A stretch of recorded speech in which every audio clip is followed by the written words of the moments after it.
300 আসনে 5 লাখ যদি ভাগ দেন ভাই, 2000 করে ভোট ওখানে উনি ঢুকায় দিলে কেউ জানবে না।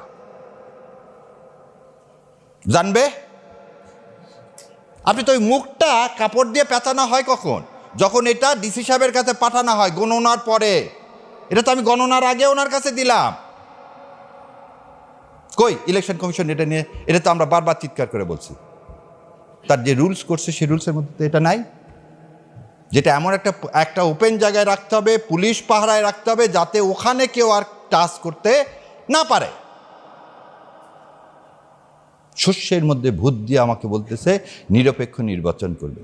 জামাত ইসলামী কোরআনের শাসন চাই এইসব স্লোগান দিতেন, একই সঙ্গে আমরা হব তালেবান, বাংলা হবে আফগান, এই ধরনের কথা স্লোগান দিতেন। আসলে এই বিষয়ে আসলে কি বলতে চান? আরেকটি বিষয় হচ্ছে, গতকাল ইশতেহারে তারেক রহমান বলছিলেন যে সংবিধানে আল্লাহর প্রতি পূর্ণ আস্থা ও বিশ্বাস, এই কথাটি ফিরিয়ে আনবেন। খুব স্পষ্ট করেই বলছেন জামাত যদি ক্ষমতা চায় সেক্ষেত্রে তারা কোরআনের শাসন চায় যে শরিয়া আইন বাস্তবায়ন, সেটি করবেন কিনা? যদিও এটি নিয়ে মতদ্বৈততা রয়েছে, এক এক সময় এক এক রকম কথা বলা হচ্ছে, কি বলবেন? ধন্যবাদ আপনাকে। আমার শ্রদ্ধেয় বড় ভাই সাংবাদিক সাহেব, উনি যেটা বলছেন আফগানিস্তানের, দেখেন আফগানিস্তানের সাথে সবচেয়ে বেশি ভালো সম্পর্ক এখন ভারতের, এবং ভারত এদেশের এই ইলেকশনকে ইনস্টেবল করার জন্য আফগান থেকে সশস্ত্র জঙ্গি গোষ্ঠী নিয়ে আসছে, এটাও পেপারে এসছে।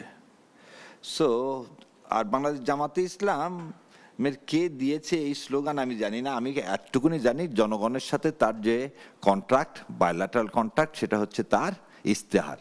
এবং ইশতেহারে যদি এরকম থাকে কোনো কথা, এগুলো কেন বলা হচ্ছে এটাও বলে দিই। এইগুলো কথা বলে একটা ন্যারেটিভ দাঁড় করিয়ে যদি ফরেন অ্যাম্বাসিগুলোতে পাঠানো যায়, এবং এইটা ফরেন অ্যাম্বাসিগুলো যদি কোনোভাবেই জামাতে ইসলামকে একটু কালিমা লেপন করা দেয়, এই অপচেষ্টার বাইরে কিছু না। অতএব এই আফগান নিয়ে কথা বলার আমার কোনো, আর আল্লাহ সুবহানাহু ওয়া তাআলা কোরআনে বলেনি অমুক দেশকে ফলো করো করে অমুক দেশের ইসলাম, সেই ইসলামকে তুমি ফলো করো। মদিনা সনদ ছাড়া, সে মদিনা সনদ কোরআনে বলা নাই, মদিনা সনদ লেখা হয়েছে কোরআনের আলোকে। সো নবী ইসলাম তার বিদায় হজে দুইটা কথা বলে গেছেন, এক হচ্ছে আমি কোরআন এবং সুন্নাহ রেখে গেলাম, তোমরা এটাকে আঁকড়ে ধরো এবং সবাইকে বলো। সো এর বাইরে বাংলাদেশ জামাত ইসলামের কোনো কিছু নাই। জামাত ক্ষমতা গেলে দেশ চালাবে। বলতেছি দ্বিতীয় কথা হলো, ইশতেহারে খুব সুন্দর করে পরিষ্কার করে বলা আছে, এই যে আমার এক ভাই বললেন যে রূপক অর্থে ইনসাফ ভিত্তিক সমাজ ব্যবস্থা কায়েম করা। দেখেন, শরিয়া is a part of component of Islamic state. শরিয়া মানেই কিন্তু এই যে ভুল কনসেপ্ট, শরিয়া লটা কায়েম করা হবে কিনা।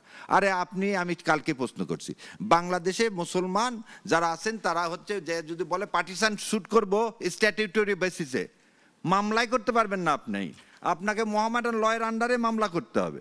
একটা যদি বাঙালি হিন্দু হয়, আবার বলে দিচ্ছি বাঙালি হিন্দু হয়, তাই যদি যে বলে মিতক্ষরার আন্ডারে আমাকে কি করে দাও, পার্টিশন করে দাও, পারবে না, তাকে দেওয়া ভাগা করতে হবে। কারণ বাঙালি হিন্দু, তাদের হচ্ছে বাবার সম্পত্তির অধিকার তার নাই। আর যদি সে বাঙালি হিন্দু না হয়ে, মানে পশ্চিমবঙ্গের এলাকার না হয়ে অন্য জায়গার হয়, তাহলে তাকে মিতক্ষরা লতে যেতে হবে। এবং এটা কে করছে? মনুস্মৃতি থেকে করে আসছে। সো আপনি তো এর মধ্যে আছেন রে ভাই, আপনি থেকে যদি বলেন এই যে কথাগুলো বলি আমরা, তো শরিয়া লয়ের কথা, এখন শরিয়া ল মানে কি একটা জিনিস কোনোভাবে এস্টাবলিশ করা যায় কিনা, কি হাত কাটা হবে কিনা। আরে that is an example of capital punishment. আপনি মানুষকে হত্যা করলে এখনো ফাঁসি দেওয়া হয়, দ্যাট ইজ দ্য, আপনি সেটা হচ্ছে কি তরবারি দিয়ে গলা কেটে দিলেন আর হ্যাং করে দিলেন। আগে ইলেকট্রিক চেয়ারে দেওয়া হতো না, আজকে তো ইলেকট্রিক চেয়ার নাই সারা পৃথিবী থেকে, আস্তে আস্তে হ্যাং পানিশমেন্ট চলেছে। ক্যাপিটাল পানিশমেন্টটা কি? আর মানুষকে শোধরানোর জন্যই তো প্রিজন সেল করা হয়েছে। সো এই যে ন্যারেটিভ, শরিয়া মানে ইসলামিক স্টেট না, ইসলামিক স্টেটের একটা কম্পোনেন্ট শরিয়া। এবং আজকে বাংলাদেশ জামাত ইসলাম তার পুরাপুরি তার যে ফরেন ডেলিগেশনের কাছে বলছে স্টেপ বাই স্টেপ হবে। একদিনে কোনোদিন কোথাও the Rome was not built in a day. আমাদের মধ্যে যা আছে, আর সব শেষে বলি, শহীদ রাষ্ট্রপতি জিয়াউর রহমান, এই যে অনেকে ভাবে এটা খুব সোজা ছিল তার জন্য, কনস্টিটিউশনে আল্লাহর উপর পূর্ণ আস্থা ও বিশ্বাস। আল্লাহর উপর পূর্ণ আস্থা ও বিশ্বাস মানে কি? আল্লাহর উপর পূর্ণ আস্থা ও বিশ্বাস মানে কি? মানে হচ্ছে আপনি কোরআন অনুযায়ী চলবেন।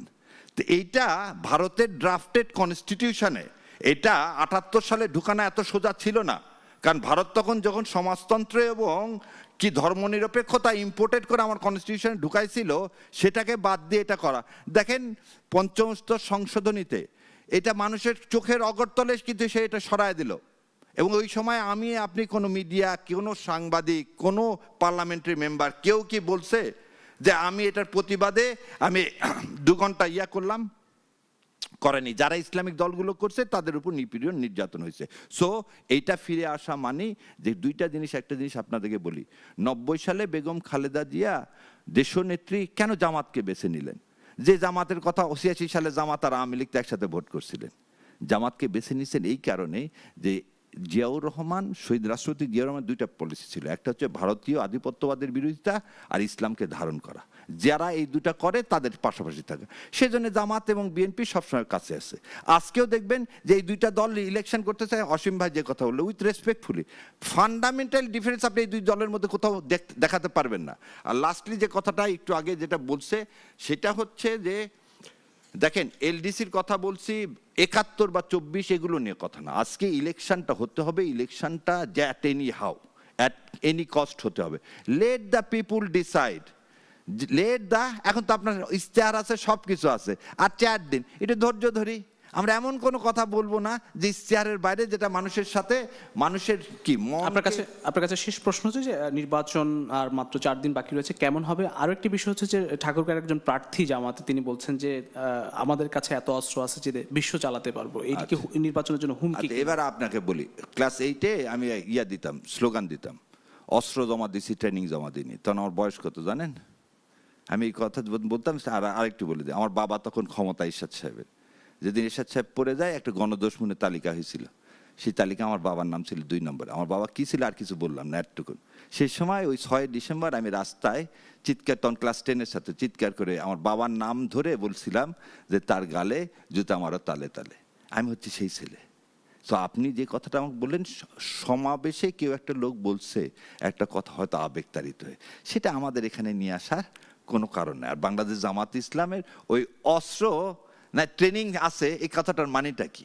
মানেটা হচ্ছে আপনি যদি অস্ত্র নিয়ে আসেন ভাই, আমি কিন্তু প্রতিহত করবো। সেটা জামাতে আমির সাহেবও বলছে, ভোট কাউকে চুরি করতে দিব না, নিজেরাও চুরি করবো না, আর কেউ যদি চুরি করতে চায় প্রতিহত করবো। এটা হচ্ছে একটা রূপক কথা। এটা এখানে নিয়ে এসে এইভাবে কথা বলার কিছু না, কারণ বিএনপির অনেক ক্যান্ডিডেট অনেক কিছু বলতেছে। কেমন হবে নির্বাচন? হ্যাঁ, তো আমার হচ্ছে এই নির্বাচন হতে হবে। আর যেটা আজিজ ভাই বলছে, এটা হচ্ছে গণ উত্থানের একটা বিপ্লবের দল, 2টা দলই সাফারার। অতএব এই ইলেকশনকে আমাদের ধারণ করে একটা সুস্থ সুন্দর ইলেকশন আমাদেরকেই করতে হবে। কারণ এই প্রশাসনের মধ্যে এখনো সে আগের প্রেতাত্মারা অবস্থান করে, পুলিশের মধ্যেও তাই। সো আমাদেরকেই ভিজিলেন্ট হয়ে একটা ভালো সুষ্ঠু সুন্দর একটা ইলেকশন করতে হবে। আমি প্রত্যাশী একটা ইলেকশন সুন্দর ইলেকশন হবে। তার মানে ওখানে যে বসছে সে কিন্তু একটা এজেন্ডা নিয়ে বসছে। সেই এজেন্ডাটা কি জানেন? আচ্ছা, কে জিতবে বলে আমি মনে ভাবতেছি, আমি ভাবতেছি জামাত জিতবে। অতএব বিএনপির প্রতি আমি কি করব? বৈষম্য করব। আমি যদি ভাবি না, তারেক রহমান ফিরে আসছে, এখন হই হই কার, উনিই চলে যাচ্ছেন ক্ষমতায়, আমি ওনার বিরুদ্ধে মানে নিরপেক্ষতার আচরণ করে পরে আমি খাগড়াছড়ি ট্রান্সফার হব। One of the presiding officer আমাকে এই কথা বলছে, ভাই আপনি এই কাজ করলেন কেন? বলে আমার বাচ্চারা সব পরে ঢাকায়, ভাই আপনি কি ভাবছেন বিএনপি ক্ষমতায় আসতেছে, আমাকে তো খাগড়াছড়ি পাঠিয়ে দিবে। এখন এখান থেকে বাঁচার উপায় কি? বাঁচার উপায় একটাই, এই যেটা করতে পারে সেটা উন্মোচিত করে দিলেন। তাহলে পরের দিন এই নাটক করলে আর আমরা কেউ বিশ্বাস করব না। এবং ইনশাল্লাহ আগামী যে 26শে 12ই ফেব্রুয়ারি এই ইলেকশনকে পাহারা দিতে হবে আমাদের, কারণ এটা হচ্ছে হাদির শপথ, এই রক্তের শপথ। এই রক্তকে যদি আমাদেরকে কি করতে হয়? উদ্ভাসিত করতে হয়, তাহলে গণভোটে হাঁ দিতে হবে এবং এই সব প্রেতাত্মাদের কি অপকর্মের জবাব দিতে হবে। তার মানে এই 36শে জুলাইয়ের যে মানসিকতা, আমাদের বিপ্লবের যে মানসিকতা, আমাদের রক্তের যে মানসিকতা, ওনার ট্রান্সফারের কাছে এর কোনো মূল্য নাই। আপনি মানসিকতা পরিবর্তন করতে পারেনি, এদেরকে ধাক্কা দিয়ে ফেলে দেওয়া উচিত ছিল সেদিন। এই ব্যর্থতার জন্য আজকে এই প্রতি মুহূর্তে এখনো মানুষের মধ্যে সংশয়, ইলেকশন হবে কি হবে না। ভোট কেন্দ্রে জাল ভোট ফেলানা, ভোটের বাক্স চুরি করা, এটা আমাদেরকে যেভাবে বড় করে দেখায়, আসলে ভোটে তা হয় না। ভোট বাক্স ছিনতাই করে একটা মানুষকে জিতান যায় না। কারণ ধরে নেন ভোট বাক্স উনি এক পার্টি এক জায়গায় করবে, আমি আরেক জায়গায় করবো, তাহলে তো ব্যালেন্স হয়ে গেল। রাষ্ট্রীয়ভাবে পরিকল্পিত করে যেটাকে করা হয় সেটাকে বলা ইলেকশন ইঞ্জিনিয়ারিং। পার্সোনাল লোককে না, পার্সোনাল লোককে না। আর একটা কাজ কি করে এই পলিটিক্যাল ইঞ্জিনিয়ারিংয়ে, যে সেটা হচ্ছে পুলিশ। পুলিশ কী কাজ করে? পুলিশ প্রথম কাজটাই করে যে তার কাছে লিস্ট থাকে প্রতিটা গ্রামের কে কোন পার্টি করে। তো ওনাদের সাথে ডিল হয়ে গেল, ধরেন আমি জামাত ইসলামের ক্যান্ডিডেট, আমি বলে দিলাম এই এসপি সাহেব আর আপনাদের জন্য এই 5-10 কোটি টাকা থাকলো, আগের দিন দুটা বোম ফাটায় একটা নাটক করবেন জঙ্গিবাদের একটা মাদ্রাসায় করে, ওই এলাকায় যত জামাতের ইসলামের আছে সবগুলোকে কিন্তু ধরে ফেলবেন রাতের বেলা।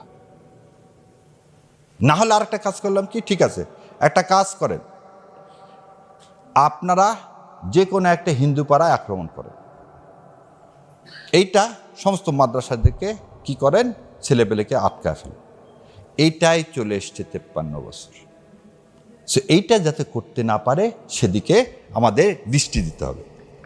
আর লাস্টলি যে কথাটা বলতেছি, মিডিয়া আপনারা হচ্ছে জাতির বিবেক, আপনারা যদি এই জিনিসগুলোকে প্রান্তিক মানুষের কাছে পৌঁছে না দেন, তাহলে মানুষের পক্ষে, ভোটের পক্ষে, জুলাইয়ের সনদের পক্ষে মতামত তৈরি করা কঠিন হয়ে যাবে।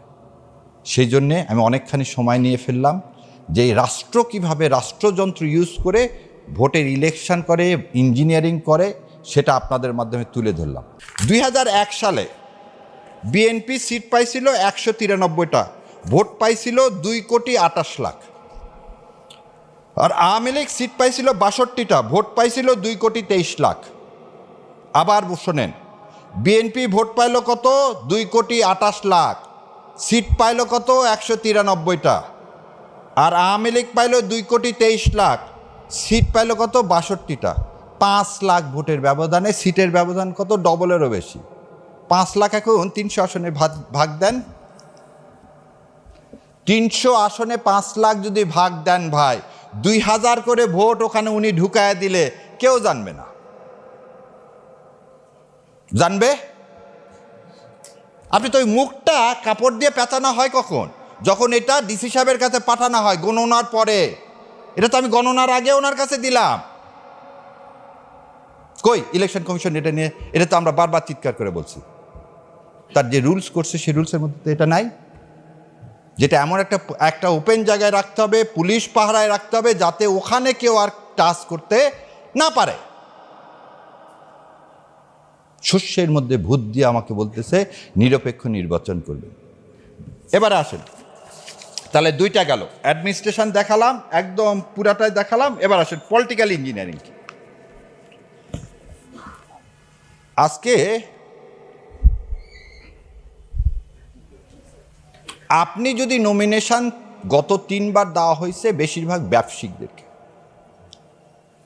কেন ব্যবসায়িককে দেওয়া হবে? আমি বললাম যে আপনি ইলেকশন করলে আমি দুর্নীতি করতে দিব না, একদম আপনাদের সামনে বলে দিচ্ছি। আমি তো মানে আল্লাহ দিলে প্র্যাকটিস করে যাচ্ছি। আর সব বড় বড় কোম্পানিগুলো মোটামুটি মামলা করা সারা। এই কোম্পানিগুলোর মূল কাজটা কি জানেন? আন্ডার ইনভয়েসিং করা। আন্ডার ইনভয়েসিং মানে জানেন, এদের সবারই দুবাইতে একটা করে অফিস আছে। চিনি কিনছে, ধরে নেন আপনার কথা, চিনি কিনছে $160, আর আমাদের এখানে বলা আছে প্রতি ডলারে 3 টাকা করে দিতে হবে। কি দিতে হবে? ভ্যাট দিতে হবে, কাস্টমস ডিউটি দিতে হবে। তাহলে 160 আর 3 কত পড়তেছে? 163। ও করতেছে কি, এই চিনিটাকে দেখাচ্ছে 120 টাকায়, তাহলে ওর উপরে এসে যাচ্ছে 1.5 টাকা হচ্ছে কি ট্যাক্স। তাহলে ট্যাক্সটা কি করতে হলো? অর্ধেক। তাহলে আমি ট্যাক্সটা পেলাম কত? অর্ধেক কম। এটা করে ওর লাভ কি? এটা কমায় তা আমাদের লাভ হচ্ছে যে চিনির দাম তো কম হবে না, মার্কেটে নিয়ে এসে কিন্তু ওই যে দামে 163 টাকায় বিক্রি করার কথা ছিল সেই দামে বিক্রি করতেছে। এইটা হচ্ছে একটা অসৎ। আর একটা অসৎ কাজ, আরেকটা অসৎ কাজ হচ্ছে যেটা 2 টাকার জিনিস সেটা 5 টাকা দেখায় নিয়ে আসে। যেমন তার একটা প্রমাণ দিই, ইভিএম মেশিন আছে না, ইভিএম মেশিন করতে খরচ হয়েছিল 22,000 কোটি টাকা। আজ পর্যন্ত এগুলো একটা কোম্পানির খুঁজে পাওয়া যায়নি।